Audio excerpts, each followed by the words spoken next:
শাহবাগ, শান্তিনগর, গুলিস্তান সব এলাকা লোকারণ্য হয়েছে। আজকে এই লোকারণ্য হওয়ার মধ্য দিয়ে প্রমাণ করে এটিএম আজহারুল ইসলামকে বন্দী করে রেখে মূলত বাংলাদেশকেই বন্দী করে রাখা হয়েছে।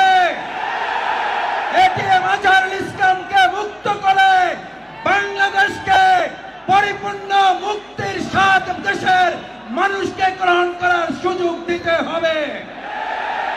জুলুমের বিদায় হয়েছে, সুতরাং মজলুম আর জেলখানায় থাকতে পারে না।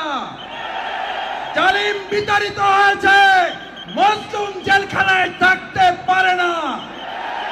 সম্মানিত ভাই এবং বন্ধুগণ, আজকের এই লাখো সমাবেশে আমরা দায়িত্বহীন কণ্ঠে স্লোগান তুলতে চাই, আজহার ভাইয়ের মুক্তি চাই, দিতে হবে। আমাদের আজহার ভাইকে মুক্ত না করে এদেশের মানুষ ঘরে ফিরে যাবে না। আমরা জালিমের বিদায় করে মজলুমকে মুক্ত করা এই সময়ের সবচেয়ে বড় দাবি। এই দাবি আদায়ে বাংলাদেশ জামাত ইসলামী বাধ্য হয়ে আবার রাজপথে নেমেছে। রাজপথে যেহেতু নেমেছি, আজহার ভাইকে সাথে করে নিয়ে আমরা ঘরে ফিরে যাব।